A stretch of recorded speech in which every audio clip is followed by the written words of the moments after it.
Salut Florian, comment ça va? Ça va bien et toi? Bah super, merci d'être là sur la chaîne YouTube de Créatonic pour pouvoir te présenter aujourd'hui et nous parler un petit peu de toi, mais surtout de ton activité. Alors, pour pouvoir commencer tranquillement, je vais te demander de te présenter. Ok, bonjour, moi c'est Florian, je suis créateur de La Micro by Flo, qui est un média qui va expliquer tout ce qui a un rapport avec la micro-entreprise, c'est-à-dire la partie comptabilité, juridique, fiscale, tous les sujets que les gens adorent en parler.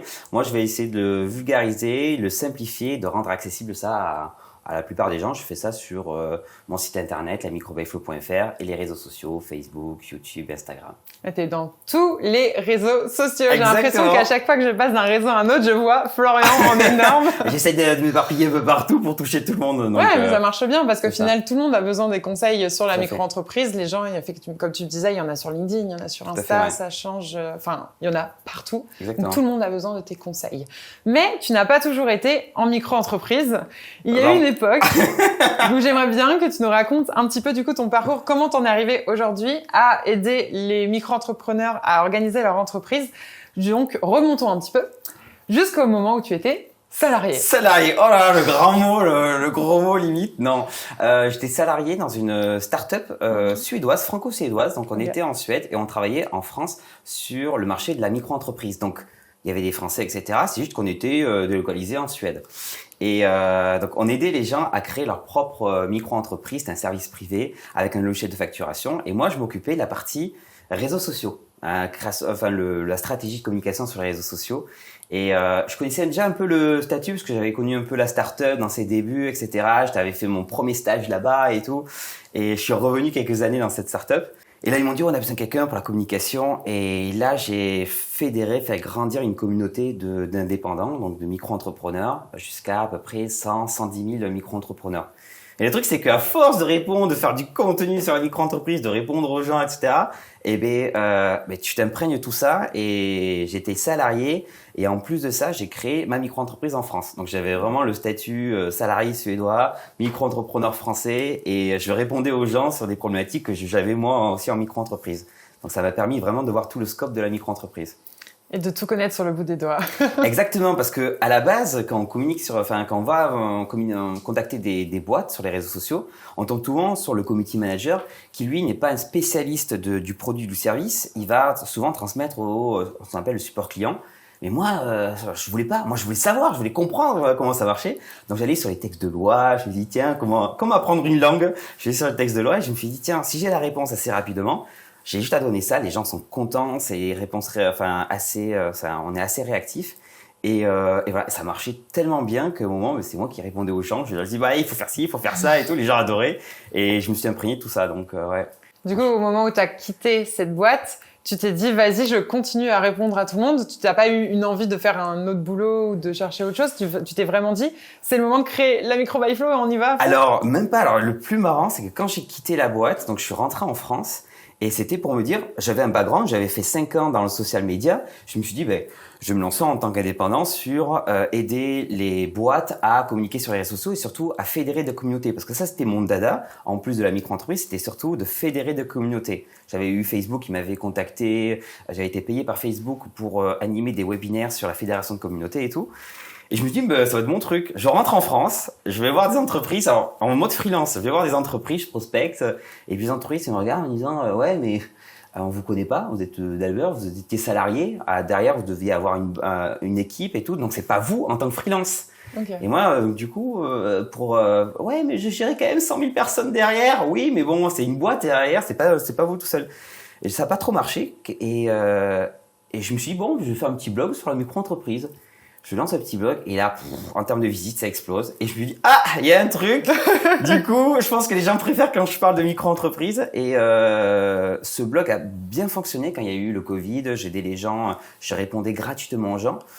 Et tu faisais des lives tous les jours? C'est ça, tous les jours pendant 1 heure, jusqu'au dimanche et pendant des fois 1 mois et demi pour aider les gens à leur dire, en fait, il y avait les textes de loi qui disaient, pour obtenir les aides, il fallait calculer une période, il fallait avoir un bac plus 10 en maths pour pouvoir calculer ce qu'on avait le droit en termes d'aide. Et moi, j'expliquais de façon assez simple aux gens. Je faisais ça sur mon blog. Tous les mois, je sortais, voilà, nouveau formulaire, il faut faire ci, il faut faire ça. Et ça a marché super bien. Mais le problème, c'est que je monétisais pas ça, en fait. Donc, ça veut dire que je prenais sur ma trésor, etc. Et puis, à un moment, les gens me demandaient des conseils, je prenais du temps avec eux. Et je me suis dit, mais Florian, pourquoi à un moment, tu monétises pas ça? Tu monétises ton temps parce que sinon tu vas manger des pâtes et tu vas dormir dehors. Et j'ai commencé à lancer des sessions de conseils et ça a super bien fonctionné. Et après, tu dois réfléchir quand même, pas parler en Florian, mais avec une marque. Et là, j'ai créé la Micro by Flo. Donc, elle a 2 ans et demi, la marque. D'accord. Et du coup, il y a tout un univers maintenant. C'est la Micro by Flo. Donc, on m'a associé moi et la micro-entreprise. Voilà. Il y a une chose aussi que tu aurais pu potentiellement faire, c'est de faire le blog de la micro-entreprise, mais de jamais y associer ta tête. En fait, tu aurais pu faire quelque chose, comme on voit énormément sur les sites web, c'est d'avoir des sites un peu Lego avec les tutos, point final. Toi, tu as vraiment associé tes deux passions, on va dire la création de communauté, le fait de mettre ta tête et en plus les sujets autour de la micro-entreprise qui, faut le savoir, Florian, le matin, en prenant son petit-déj, là, en prenant ses 2 cracottes avec du beurre, il regarde des textes de loi. Ah oui, effectivement. Ça, il y a personne qui aime faire ça. C'est l'unique personne en France qui fait ça. Donc, c'est aussi pour ça que ça a hyper bien marché et que l'associer à ta personne et à faire des choses qui sont chiantes pour 99,9% des Français, c'est ça. Ça a fonctionné du feu de Dieu en moins de 2 ans. Quoi. Mais exactement. Enfin, le truc du texte de loi, l'anecdote, chaque fois que je le sors, les gens, ils me regardent, c'est vraiment le tue l'amour, le se dire à 2h du mat. En plus, c'est à 2h du mat qu'ils sortent les textes de loi. Donc, des fois, je sortais en soirée et tout, et je me dis, tiens, il y a les textes de loi qui sont sortis. Et aujourd'hui, quand tu travailles surtout dans le milieu aussi où tu dois parler d'actualité, etc., tu dois vite sortir un article de blog et si t'es le premier à parler de quelque chose avant tout le monde est super content, ils ont la même information. Je communiquais avant le gouvernement, quoi. Et donc c'est pour ça que je regarde les textes de loi, je me dis allez vite, je vais faire un article, etc. Et vulgariser ça, moi j'adorais ça. Tu prends un truc très chiant, tu mets un peu d'humour. Et si je mettais ma tête, c'est parce que les gens m'avaient déjà vu pendant 1 heure par jour avec leur live. Et c'est plus facile de dire coucou, moi c'est Florian, je vais vous parler de TVA, je vais vous parler de comment payer la CFE, etc. Que plutôt dire bon alors aujourd'hui vous allez devoir payer l'URSSAF sans montrer ma tête, etc. Donc ouais, je pense que c'était plus sympa ce côté un peu jovial. Ouais, c'est ça, exactement. Parce que c'est vrai que quand t'appelles l'URSSAF et tout, tu vois jamais personne. Enfin, toutes ces choses-là. Et là, t'as vraiment l'impression d'avoir une personne devant toi qui va t'expliquer, comme t'es le mentor, t'es le mentor au niveau de toute la gestion de la micro-entreprise pour que les personnes elles puissent le faire avec plus sereinement en tout cas. C'est ça, exactement, tout à fait. Ouais. Trop chouette. Et du coup, maintenant que tu as un peu plus d'expérience avec tous les clients que tu as eu du coup en consultation, les gens que tu vois sur Instagram, parce que des questions on t'en pose. J'imagine que tous les jours les gens ils t'envoient des petites questions à droite, à gauche. Du coup, quelles sont les erreurs que tu vois le plus chez tes clients? Tu pourrais un petit peu nous énumérer juste 2-3. Ouais, je pense qu'une grosse erreur c'est le manque d'informations, le fait de pas assez s'informer. C'est-à-dire on pense souvent, et à tort, hein, comme on crée une entreprise, etc., et on est solo, on se dit qu'on va avoir toutes les informations qui vont nous arriver, et en fait, l'État nous tient pas la main. On va pas nous accompagner, on est créateur d'entreprise, on a une responsabilité de connaître les textes de loi, etc. Quand on crée une société, on est accompagné par un expert comptable, par des jurys, par des avocats ou autres, mais quand on se lance en petit créateur, etc., on est tout seul. Et donc, on a notre activité en tant qu'entrepreneur, mais aussi on a une boîte à gérer. Et les gens s'informent pas assez ou vont pas sur les bons réseaux, les bons canaux d'information. Et l'information est dispersée partout. Donc, il faut s'informer sur qu'est-ce que je dois faire, comment je me mets d'équerre. Je demande pas de connaître toutes les lois, mais comment faire une facture comme il faut, ce genre de choses. Il y a beaucoup de gens j'ai besoin de facturer, j'ai besoin de monétiser. Je vais prendre le premier truc venu, etc., le premier outil. Et en faisant ça, les gens passent à côté de certaines lois qui peuvent leur coûter cher, passent à côté d'exonération. Et après, il y a la peur du gendarme, peur d'un contrôle URSSAF, d'un contrôle fiscal. Donc ça, c'est une grosse première erreur, le manque d'information, le fait de pas assez s'informer. Et après, je pense, deuxième erreur, c'est mauvaise gestion de la compta. On s'est dit, la compta, c'est facile, c'est rapide. Et en fait, on la fait pas comme il faut. Et à ce moment-là aussi, quand on demande à la personne, qu'est-ce que tu as fait comme chiffre d'affaires à l'année? Combien ça te coûte? Ils savent pas vraiment trop répondre. Et c'est dommage parce que le fait de bien suivre sa compta, c'est dire, est-ce que je suis sur la bonne route? Est-ce que c'est le bon statut? Est-ce que je dois évoluer, etc. Et ça, c'est important de le suivre.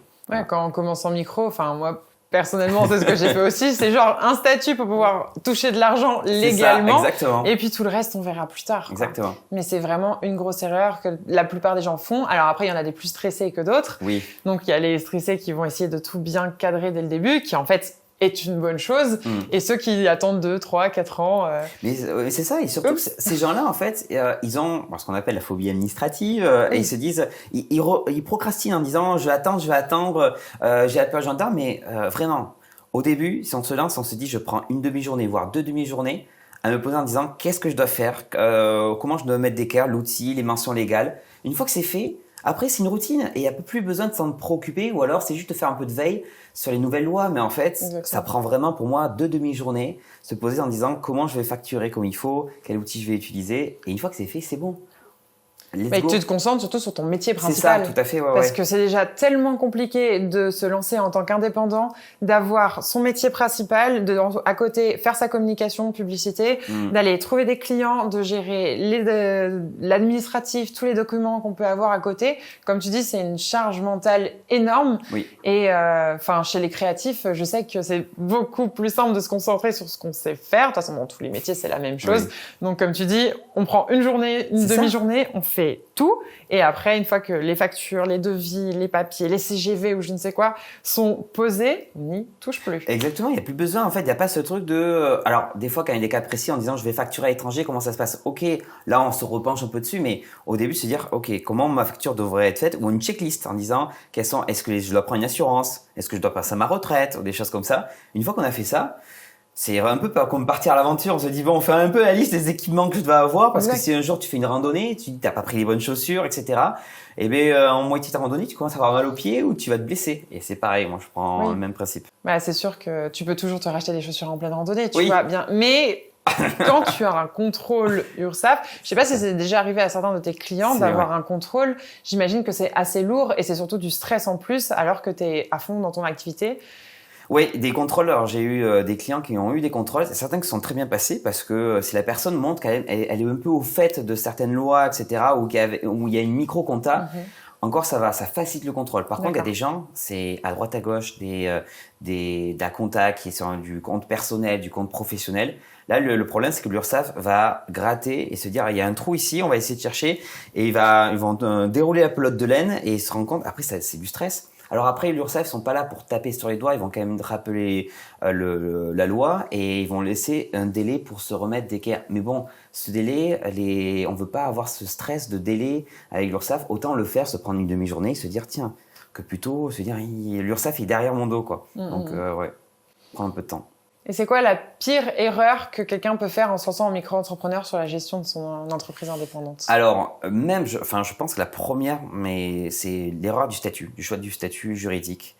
Alors, la micro-entreprise, j'en parle parce que c'est mon cœur d'activité, mais je le prône pas. Je prône pas forcément 100% la micro-entreprise parce que si on veut s'associer avec des gens, si on va avoir beaucoup de frais, de dépenses, la micro-entreprise, ça vaut pas forcément le coup. Il faut passer peut-être en société ou demain, je sais pas moi, si on se lance en tant que créatif aussi, c'est se dire tiens, est-ce que je vais facturer des droits d'auteur? Ce qu'on peut pas faire en micro-entreprise. Donc, est-ce que le statut d'artiste-auteur est pas mieux?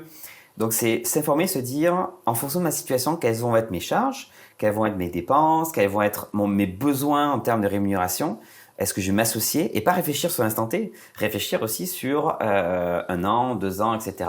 Et je pense se dire quel est mon statut, qu'est-ce que je vais avoir besoin, quel est le statut qui va être le mieux pour moi, combien ça va me coûter, et se dire ok maintenant c'est bon, je me lance avec ce statut quoi. Après on peut évoluer plus tard, mais se dire choisir le bon statut parce que ça peut coûter très cher quoi. Donc là, on a parlé des erreurs, des choses justement qu'il faut éviter. Après, est-ce qu'il y a des conseils? Comme tu m'as dit, il faut bien se renseigner. Il y a quand même les sites à connaître de base où on va pouvoir aller chercher des petites informations. Mais il y a aussi, j'imagine, des petits tips de gestion qui vont faciliter la vie à tout le monde. Moi, j'adore ressortir cette anecdote à Florian parce que ça l'énerve. Du style, éviter de faire des factures sur Excel. De tenir un cahier de recettes sur notes ou sur des choses comme ça. Donc ça, c'est des bonnes pratiques. Mais du coup, à quelqu'un qui commence, qu'est-ce que tu peux lui dire franchement dans les bonnes pratiques à mettre en place dès le début? Dans les bonnes pratiques, c'est, s'armer, s'équiper. C'est-à-dire que une fois qu'on est informé, on se dit, OK, je sais ce que je vais devoir mettre en place, comment je vais faire mes factures. Enfin, ce que je dois mettre dans ma facture maintenant, c'est comment je vais les faire mes factures. Donc, avoir un outil dédié. Il en existe tout plein des outils. Il y a des outils payants et des outils gratuits qui permettent de faire des facturations, de vite tenir sa comptabilité. Et vraiment, il y a des outils qui sont très, très pratiques.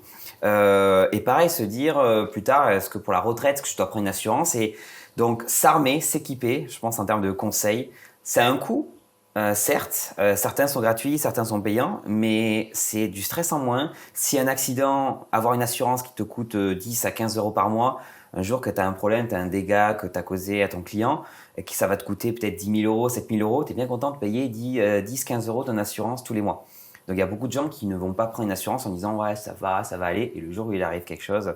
Donc, ouais, s'équiper et après se faire accompagner, soit s'entourer d'autres créateurs en disant « mais comment tu as fait, quelles sont les erreurs que tu n'as pas faites », voir un peu de témoignages, parce qu'il y a des gens qui vont dire, tiens, un peu comme toi, tu faisais avant sur Excel, j'espère que tu le fais plus maintenant sur Excel. Et moi, je faisais mes factures sur InDesign. Ah ouais, donc j'ai vu les factures sur Canva. Ne faites pas les factures sur Canva, ok?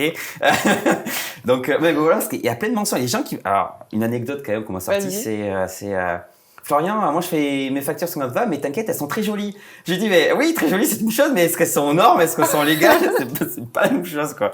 Donc, ouais, ne faites pas, vraiment, utiliser des outils qui sont dédiés pour, et, s'équiper, s'entourer. Donc, aller, voir, des gens qui ont plusieurs années et quand même qui s'y connaissent un petit peu. S'il y a des formations, faites des formations. C'est intéressant parce que ça prend du temps, mais derrière, vous dites, ah voilà, c'est bon, j'ai compris. Tout est carré, tout est bien fait. Comme tu dis, c'est de la charge mentale, stress en moins. Exactement, tout à fait, voilà. Ouais. C'est les conseils que j'ai envie de... les conseils outils, il faut investir. Il faut voir ces dépenses-là comme un investissement. Ouais. C'est pas, oh là là, c'est lourd, c'est payant et tout. Non, c'est un investissement, mais qui va vous permettre de libérer de la paperasse, libérer de cette charge mentale. Ouais. Oui, après, moi, juste pour donner mon propre retour, comme je te disais, je faisais mes factures sur InDesign, mais j'avais les mentions qui étaient correctes. Mais bon, c'était pas terrible. Et à côté, je tenais une espèce de livre de recettes qu'on a sur le tableau, c'est sur Numbers sur Mac. C'est ça, ouais. Et du coup, je le fais toujours, mais à côté, j'ai un vrai livre de recettes. Mais du coup, aujourd'hui, si j'ai un contrôle URSSAF, là, ça fait 5-6 ans que j'ai mon statut, je sais que je serais pas capable de retourner jusqu'en 2018. Et c'est ça. À peu près, mais voilà, j'aurais le truc de l'URSSAF qui me dirait, vous avez 3 mois pour pouvoir, c'est combien? 1 mois, 3 mois? Pour pouvoir tout mettre aux normes et pouvoir nous donner tous les papiers. Souvent 30 jours, c'est ça. Voilà, j'aurais 30 jours pour pouvoir tout refaire et du coup, je vais devoir mettre pause dans mon activité pour faire tout bien. Ouais. Je pense que je peux réussir à tout trouver, mais c'est du stress même pour aujourd'hui, 5-6 ans après. Donc, le faire bien dès le début, ça va vous libérer et vous permettre surtout de vous mettre à fond sur votre métier principal et le développer, lui.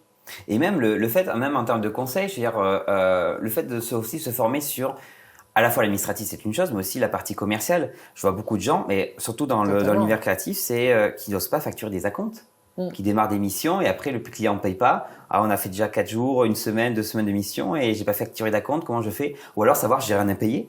Non, une personne qui me dit, mais mon client ne paye pas. Je fais comment? Ah mais tant pis, c'est une grosse boîte, il va pas me payer, j'essaie de leur envoyer un email. Non, il y a toute une procédure et il y a des services qui permettent de se faire payer, enfin de relancer, de se faire payer nos employés en fait, de revenir sous ces factures-là. Donc se dire tiens, je sais qu'il y a ce process-là, envoyer une facture d'acompte, même sur une facture, les éléments à mettre, c'est pas juste création de logo, c'est mettre en fait tout ce qui a été à l'intérieur, ce genre de choses pour on va dire détailler la facture et si un jour il y a un litige, dire mais j'ai fait tout ça quand même il y a la facture pour prouver et tout, j'ai fait tout ça. Donc les petits conseils un peu commerciaux, on va dire, sur le plan marketing, communication, se former, on va dire, c'est très important. Je suis bien d'accord. C'est pour ça qu'on fait une formation. C'est justement pour pouvoir aider à enlever cette charge mentale et ce stress. D'ailleurs, en parlant de formation, est-ce que tu avais déjà pensé à faire de la formation avant ou pas du tout? Parce que tu fais des consultations. Mais après, moi, quand je suis venue te voir en proposant une formation, est-ce que c'était une idée que tu avais déjà eue avant? Alors oui, ça me trotte de faire des vidéos d'information sur, par exemple, des thématiques, la TVA, les bases de la micro-entreprise, parce que j'ai beaucoup de demandes dessus. Et c'est vrai que des fois, les consultations, ça revient toujours sur comment je te passe à la TVA, ce genre de choses. Donc, je souhaitais le faire. Alors, c'est toujours le truc, on est un peu solo au début.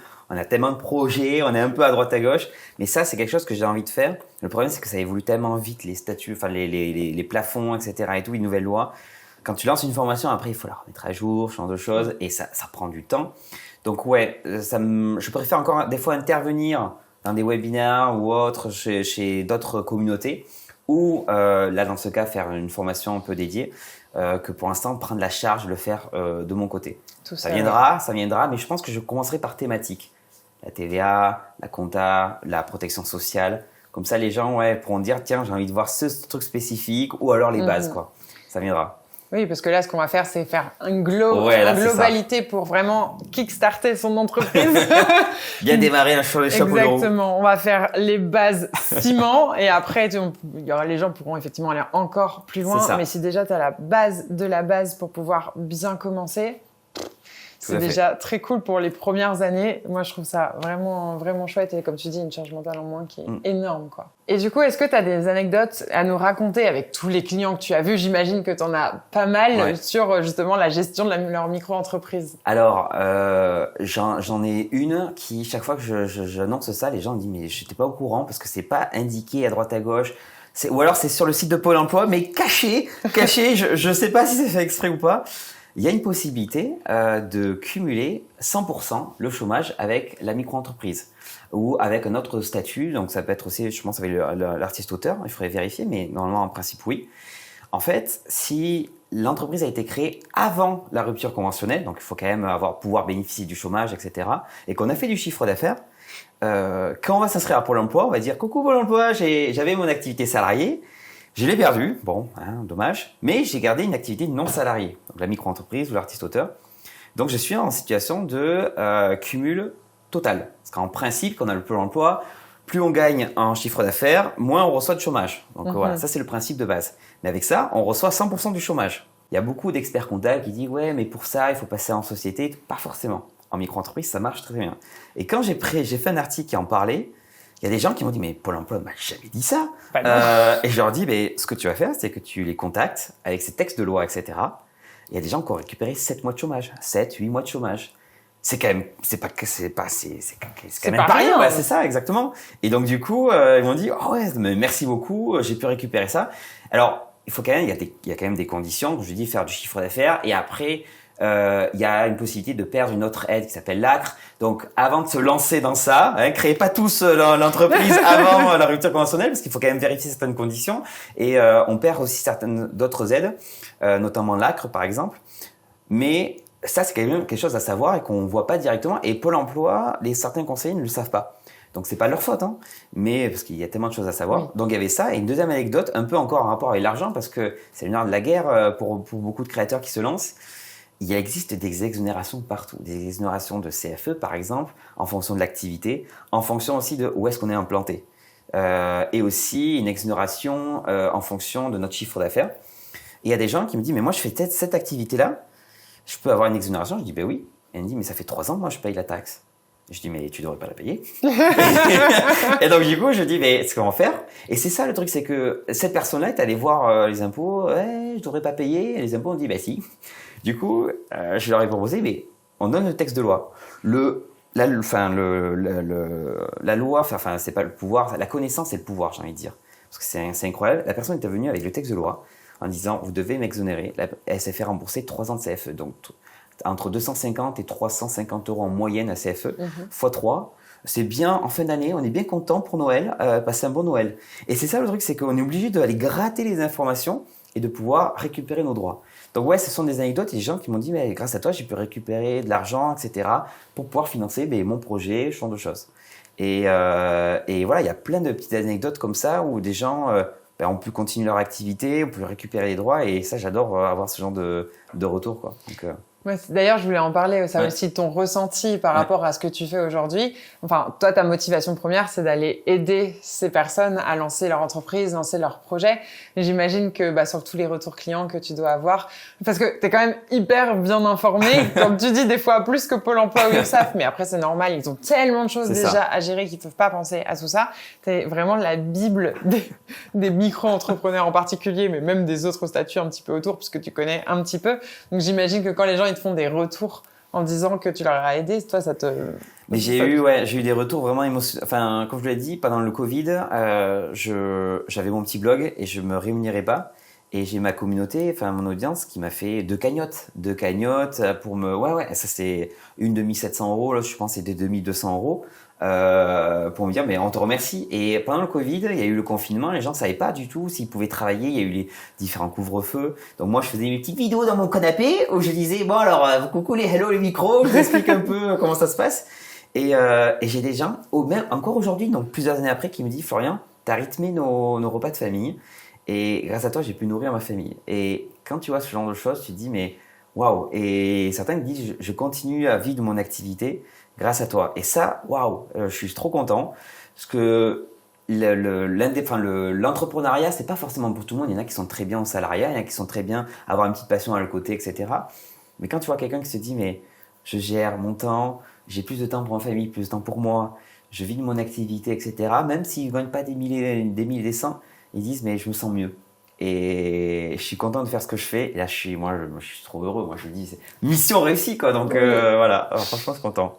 C'est génial. Ouais, du coup tu nous proposes quoi, un petit code de réduction URSSAF? Alors j'en ai un. Alors il y a une petite rubrique dans l'URSSAF. Non.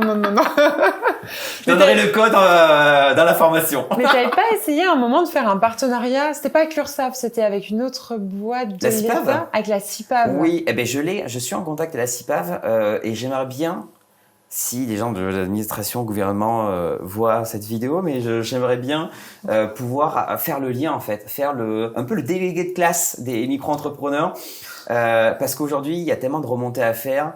J'ai la façon de vulgariser et faire descendre ou monter les infos, parce qu'il y a tellement de choses à faire remonter aussi. Et ouais, la CIPAV, très bien accueillie, mais j'aimerais bien avoir la même chose avec l'URSSAF, avec Pôle emploi, qu'aujourd'hui, voilà, c'est ça, et qu'aujourd'hui, s'il y a un problème, moi je le fasse remonter, en utilisant les termes techniques pour le gouvernement, et en descendant les informations de façon simple, avec des termes simples, pour les gens en disant, il va se passer ci, et pour pouvoir les accompagner. Et c'est donnant pour tout le monde. Bah oui. Et même, je vous fais ça gratuitement, le gouvernement. Moi, tant que vous me donnez un contact et on fait le lien, je travaille pour vous bénévolement, il n'y a aucun souci. Donc, donnez-moi un conseiller en interne. Ouais, c'est ça. Je vais avoir un interlocuteur partout, quoi.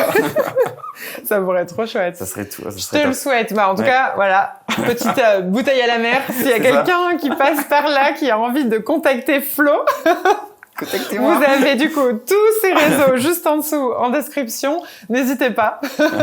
Et nous, les petits indépendants, nous te remercions du coup de tout ce que tu fais, de ton blog, de tous tes réseaux sociaux, parce que moi, la première, ça nous aide tous de pouvoir mettre bien en conformité et à gérer notre petite entreprise.